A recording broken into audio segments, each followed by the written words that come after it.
Tengo aquí en el Green Room, porque tenemos Green Room en la plataforma, a Martín Bonfil Olivera, buen amigo, buen periodista. Él no le gusta que le diga periodista, él es químico, farmacéutico, biólogo, con una maestría en enseñanza en historia de la ciencia, y es un conocido divulgador científico con una larga carrera en esto. Muchísimas gracias por conversar con nosotros y por conversar con la gente que nos hace favor de estar con nosotros, que ya somos 255 personas en el streaming, de los cuales a 3 no les gusta. Con lo que siempre les digo es quédense para que no les guste durante mucho rato. Vamos a dedicar pues un rato a hablar de esto. Martín y yo durante unos, pues, ¿qué son ya? 5 años, ¿no? Hemos hablado y tratado de actuar con poca eficacia para salvar a la ciencia en México de una decisión aterradora de Andrés Manuel López Obrador, que fue el nombramiento de María Elena Álvarez Bulla al frente de lo que era el Consejo Nacional de Ciencia y Tecnología, que ahora se llama ¿cómo? Consejo Nacional de Ciencias, Humanidades, Ciencias y Tecnologías. Sí, humanidades van primero. Hay que aclarar que Elena Álvarez Bulla es una filósofa posmoderna, es alguien que cree en el posmodernismo, aunque sea científica. No se dejen engañar por esto. Rupert Sheldrake, que cree en la telepatía, era científico. ¿Quién más? Montagnier, que cree en la homeopatía, no solo científico, es premio Nobel. Y estaba el otro premio Nobel, el que descubrió el PCR, el sistema del PCR, que decía que hablaba con extraterrestres. Entonces, Kary Mullis, precisamente. O sea que no es ninguna garantía que alguien sea. Pero después de 5 años, compadre, ¿en qué situación está la ciencia en México? Bueno, efectivamente, como tú recuerdas, desde que López Obrador anunció en uno de sus debates antes de la elección que iba a nombrar a Elena Álvarez Builla como directora del CONACYT, tú y varios otros amigos junto conmigo formamos un pequeño movimiento que se llama Resiciencia 18, le pusimos. Quizá no el título más afortunado, pero en ese momento no había tiempo. Nos sonó bien. Y lanzamos una de estas encuestas en internet como para apoyar la petición de que no se nombrara a esta persona, porque considerábamos que iba a ser perjudicial para la ciencia mexicana su nombramiento. Tuvimos una cantidad razonable de votos que no tuvieron mayor efecto, pero lo que no nos imaginábamos era el tamaño del daño que podía causar la doctora Álvarez Builla como directora del CONACYT. Ella presentó después una propuesta como de plan de trabajo para su nuevo CONACYT, como ella lo llama, ¿no? Y desde allí se veía que tenía un fuerte componente, pues yo diría anticientífico, en el sentido de no por incluir las humanidades que ya estaban incluidas en el CONACYT desde siempre. O sea, siempre ha habido miembros del SNI, por ejemplo, del Sistema Nacional de Investigadores, que ahora se llama Sistema Nacional de Investigadoras e Investigadores, porque la corrección política es importante, ¿verdad? Entonces debería llamar sistema y sistemo, ¿no? Sistema. Bueno, pero siempre ha habido ahí gente de ciencias sociales, ¿no? Antropólogos, historiadores, filósofos, ¿no? Gente que hace investigación. Siempre estuvieron las humanidades y las ciencias sociales, pero además desde su plan de trabajo y en la práctica durante estos 5 años hemos visto que el CONACYT de Elena Álvarez Builla, el CONACYT de la 4T, como lo llama ella, ha incluido también la promoción de visiones del mundo que curiosamente ellos le llaman saberes, ¿no? Para no meterse en si son ciencias, usan esta palabra saberes, ¿no? Que es muy reveladora, porque sabemos que cuando dicen saberes van a hablar de cosas como los llamados conocimientos tradicionales, las medicinas alternativas y ese conjunto de, pues sí, de conocimientos, si los quiere uno llamar así. Supersticiones. Que puede ser desde supersticiones hasta cosas que pueden tener cierta efectividad, como la herbolaria, ¿no? Que sin duda puede tener efectos, pero a veces muy dañinos, y se les presenta como una alternativa equivalente al saber científico, que es lo que es gravísimo. Desde la obsesión antitransgénica de la propia doctora Álvarez Builla y de la gente que la rodea, hasta la promoción de cosas como la partería, ¿no? O las medicinas, las llamadas medicinas alternativas, como si fueran alternativas igual de valiosas que la medicina científica o la atención de hospitales ginecológicos bien equipados. Y en ese sentido, pues está erosionando digamos, la imagen de la ciencia y el apoyo que se le debería dar a la ciencia y a la tecnología que deriva de ella, para dispersarlo en una serie de cosas que pueden ser ajenas o incluso opuestas a la ciencia y presentarlas como si fueran ciencia. Entonces nunca habíamos tenido un CONACYT que apoyara la pseudociencia o la anticiencia. A ver, aquí hay una cosa que sin embargo, y te recuerdo que estamos hablando para gente que de España y de media América Latina que no tiene idea ni de lo que es el CONACYT, ni de la clase de persona ponzoñosa que es María Elena Álvarez Builla Rosés. Esto se está haciendo socapa de un gobierno que se presenta como un gobierno popular, gobierno de izquierda, un gobierno, una cuarta transformación, porque modestamente creen que pues, fue la independencia, la reforma, la revolución y luego ellos, que es un nivel de narcisismo absolutamente explosivo. Pero se está diciendo que se está transformando para bien de la población, porque se presentan, no el presidente no, porque nunca fue de izquierda, pero quienes están alrededor del presidente se presentan como gente de izquierda. Álvarez Builla es descendiente del exilio español, de un grandioso científico republicano, muy reconocido de aquí mismo, de Asturias, donde estoy yo. Pero el pretexto ideológico, ¿qué tanto aguanta el análisis serio?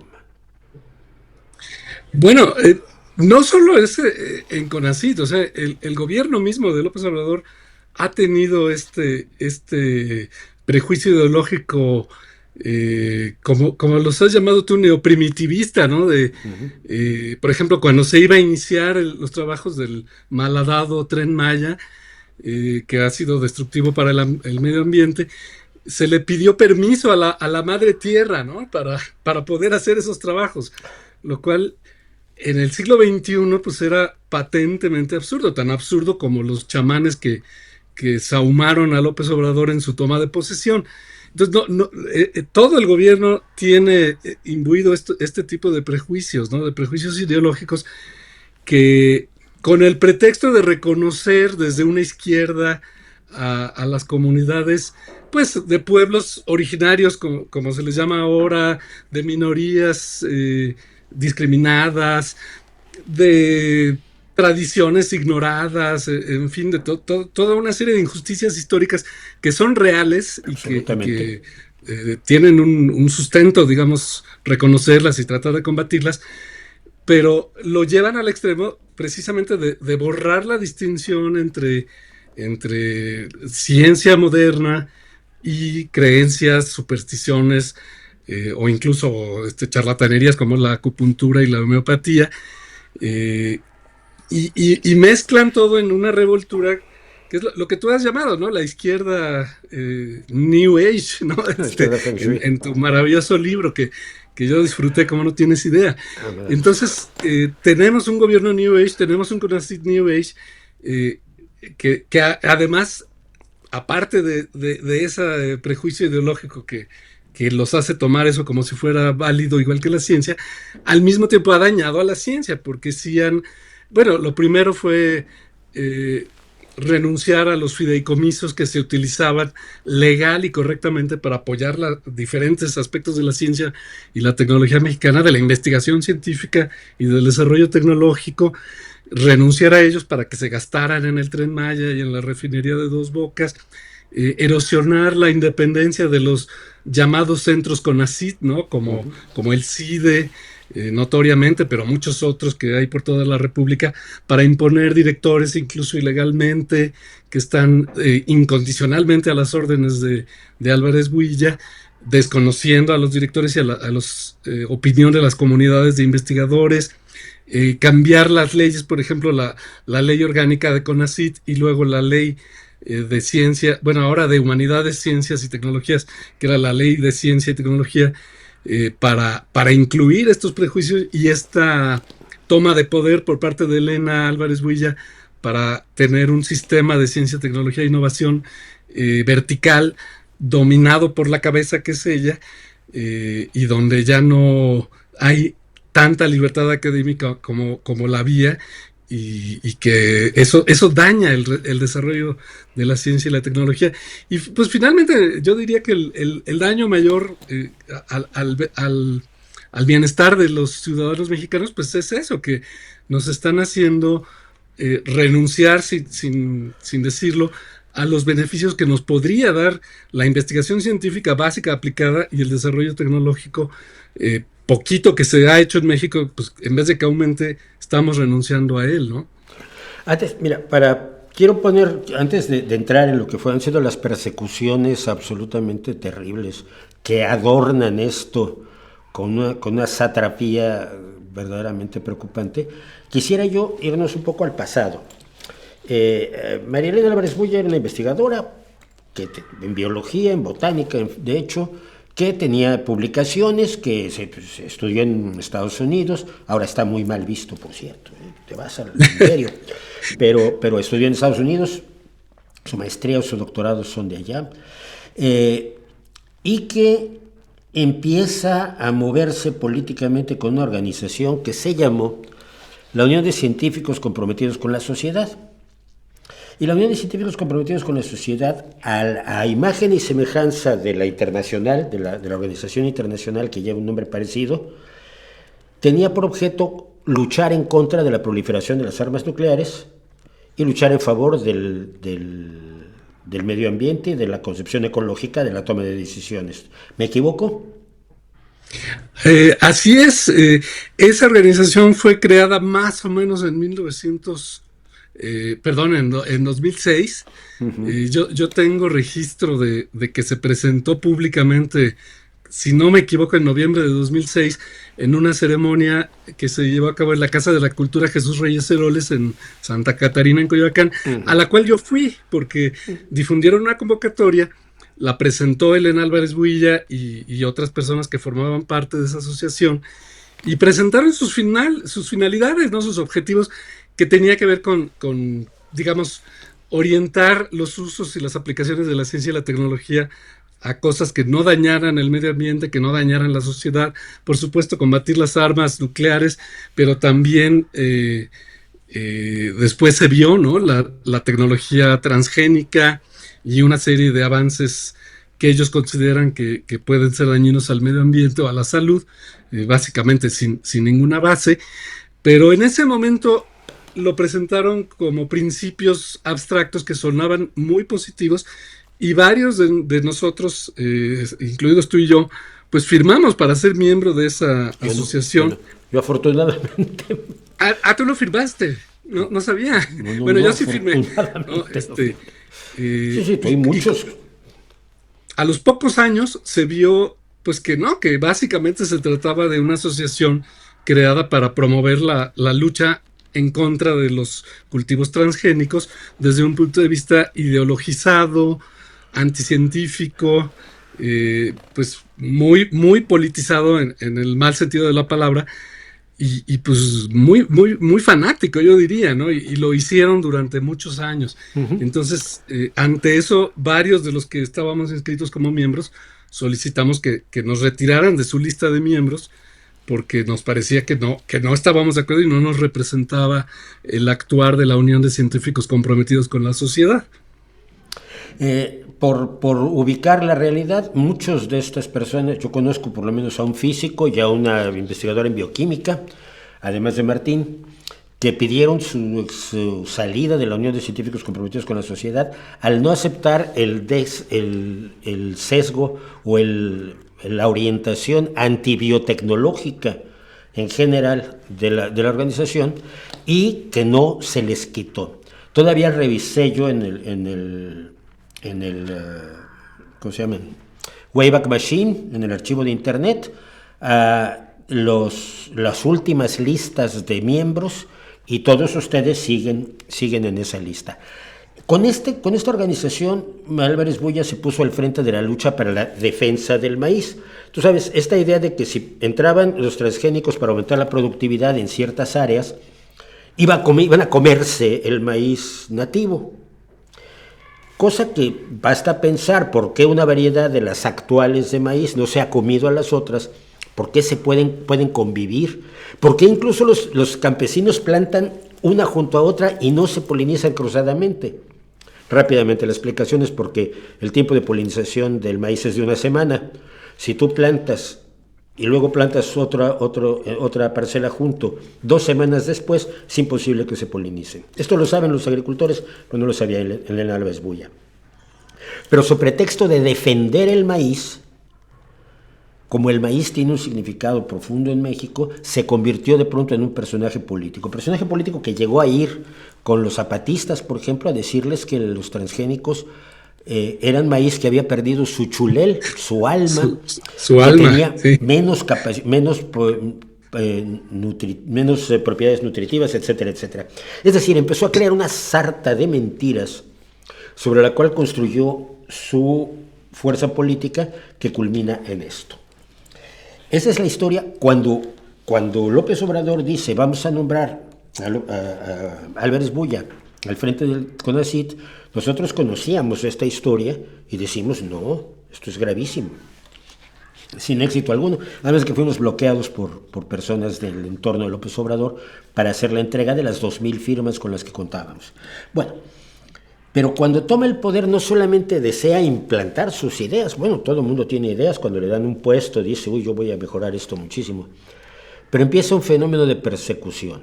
Aquí hemos tenido al doctor Lascano hablando, que es con el que no se puede porque es el biólogo más prestigioso de México, pero que sí le hizo la vida imposible a gente como el doctor Altamirano del Instituto de Física y Óptica. Le hizo la vida imposible a la doctora Xonocostle, que es un amor de persona, una mujer que trabaja en botánica y que ya había puesto en vergüenza a Álvarez Bulla en un debate que tuvieron, está aquí en YouTube, se busca. Esa fue una venganza. Esa fue una venganza directa contra el foro consultivo, donde hay gente que yo conozco que son científicos y personas maravillosas. ¿Cómo se desarrolla, cómo se ve en México esta persecución, Martín?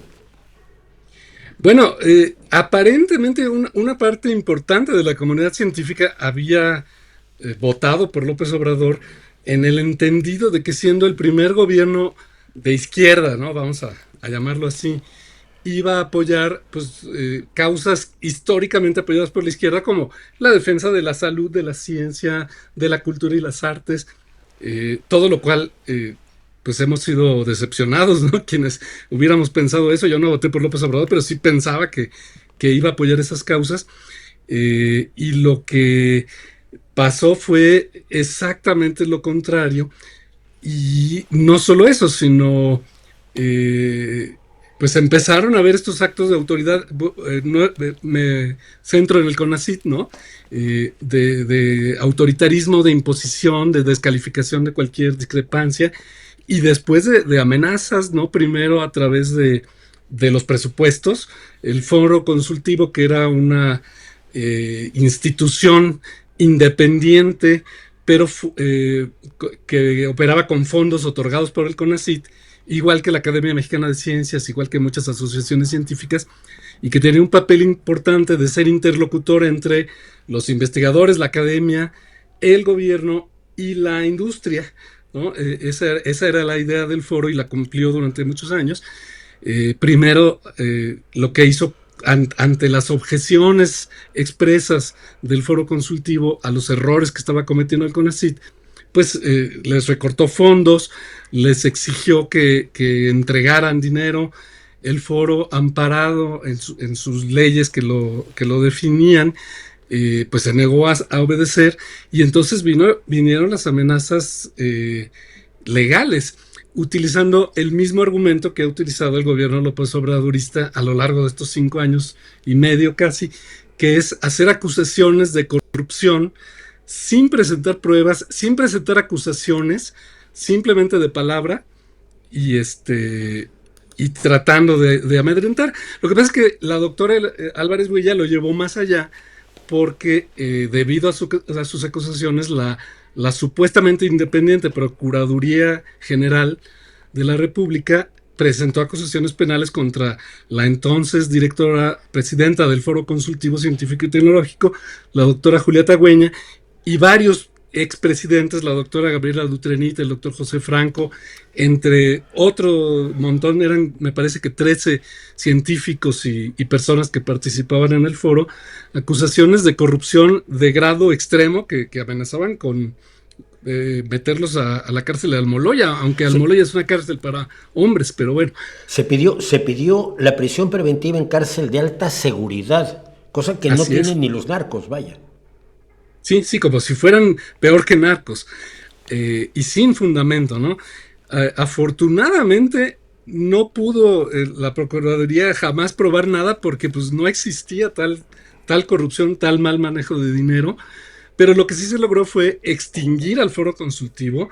La doctora Tagüeña fue liquidando a las personas hasta entregar las cuentas perfectamente en orden y cerrar el Foro Consultivo, que desapareció.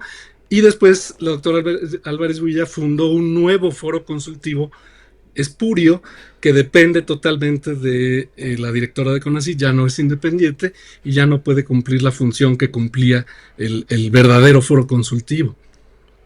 Pero dicen que sí. Pues es un poco la estrategia en este sexenio, ¿no? La simulación. Se nos echa encima el tiempo y quiero una cosa para terminar. Hemos pasado 5 años donde además quienes han protestado, algunos la han pasado mal, algunos han sido perseguidos, otros han sido ignorados profundamente, tú entre ellos, absolutamente echados de lado dentro de este gobierno de todos, pero de todos los míos, porque los que no son los míos no son el enemigo. Ya no son disidentes, no son personas que piensan distinto, son el adversario, son el enemigo a destruir. El daño en becas, en estancias en el extranjero, en apoyo al Sistema Nacional de Investigadores, en todos los rubros ha sido monstruoso, sobre todo por la entrega de los recursos de la ciencia a los caprichos del presidente. Pero se acerca el fin. En junio hay elecciones, en septiembre se hará el cambio de gobierno, me parece. Sí, septiembre. El 2 de octubre, el 3 de octubre me parece, el 3 de octubre, primero de muy octubre. bien, después de uno de esos días. De recordar la masacre del 2 de octubre. ¿Qué perspectivas hay para recuperar algo de la ciencia en México? Yo tengo muy presente al doctor Molina, premio Nobel, descubridor del agujero de ozono en el Polo Sur, que trató de hacer entrar en razón a López Obrador y salió huyendo. Un premio Nobel, que el presidente le dice: es que yo no necesito tanta ciencia como la tuya. Y el doctor Molina salió huyendo. ¿Qué opciones tenemos para que se recupere algo? No vas a poner a México en la vanguardia, pero la ciencia resuelve problemas del momento en cada país. ¿Qué perspectivas hay, Martín querido? Una desgracia la muerte del doctor Molina durante la pandemia. Pues mira, el grado de destrucción de las instituciones de la ciencia en México, o de deterioro, de secuestro, digamos, de todas esas instancias por parte del CONACYT, va a ser difícil de remediar. Dependerá mucho de quién quede como presidenta y de a quién nombre como cabeza de CONACYT. Se habla de muchas cosas, incluso de crear una Secretaría de Ciencia, Tecnología e Innovación, pero indudablemente no va a ser algo que se pueda hacer rápido, ¿no? En caso de que se quisiera reconstruir lo que se destruyó, sería cuestión de años y quizá de más de un sexenio, pero dependería, pues probablemente también de la participación de la comunidad científica, que ha sido increíblemente pues omisa durante este sexenio y desde antes en expresar su opinión y en protestar contra todos estos abusos. Hay el grupo Prociencia, que es un conjunto de científicos que lo ha hecho muy bien, pero la mayoría de los científicos no sé si estén dispuestos a reconocer el daño que se hizo y a exigir que se repare. Lo que sí te puedo decir es que la muy reciente renuncia, por ejemplo, de la doctora Álvarez Huilla a la Academia Mexicana de Ciencias, que fue más que nada un acto teatral de propaganda, tuvo como pretexto la publicación por parte de la Academia Mexicana de Ciencias de un libro que se llama Propuestas y reflexiones sobre el futuro de la política de ciencia, tecnología e innovación en México, que es básicamente un libro que está lleno de propuestas de gente muy destacada, entre ellos el doctor Lascano, la doctora Tagüeña, la doctora Dutrenit y muchos otros, el doctor Franco, para cómo reconstruir precisamente. Entonces ya hay propuestas de cómo reconstruir, hay propuestas alternas de ley de ciencia y tecnología para ver si se puede modificar la ley para echar atrás las partes dañinas. Y pues dependería mucho de la voluntad política, como te digo, y al mismo tiempo de que se manifestara la comunidad científica de manera terminante para exigir esa reconstrucción. Pero sí creo que el daño que causó este CONACYT va a pasar a la historia como un tropiezo en los 50 años y pico que llevaba CONACYT, que se creó en los años 70 en el auge petrolero, y que había sido siempre un desarrollo ascendente, y ahora pues tuvo un bajón del que nos va a llevar años recuperarnos, incluso a pesar de las simulaciones del CONACYT de Álvarez Huilla, como los famosos ventiladores Hecatl y la famosa vacuna Patria, que son básicamente inexistentes, ¿no? Pues Martín, lo dejamos aquí, en otra ocasión hablaremos, vamos a hablar cuando termine esta etapa oscura y se perfile quién y con qué ideas se va a quedar a cargo de la ciencia en un país del tercer mundo donde se hacía poquita ciencia, pero se hacía con un entusiasmo enorme. Y aquí sí yo quiero meter la mano por muchos científicos que ya cuando hicimos el manifiesto de Resistencia 18 me dijeron a mí: no puedo firmarlo. Si me echan, ¿qué hago? ¿Dónde me voy? Soy científico, dependo de las instituciones, dependo del Sistema Nacional de Investigadores. ¿Cómo le pongo un plato de comida enfrente a mis hijos si me echan? Y yo les decía: es que tienes razón, no te puedo pedir heroísmos. Yo vivo fuera, yo me puedo dar el lujo. Otros tienen métodos independientes. Así que esperemos que ahora, habiendo visto lo que pasó, algunos den un paso adelante. Muchísimas gracias, Martín. Es tremendo, muchísimas gracias. Un gusto. Hasta luego. Y así, queridos amigos, estamos como estamos.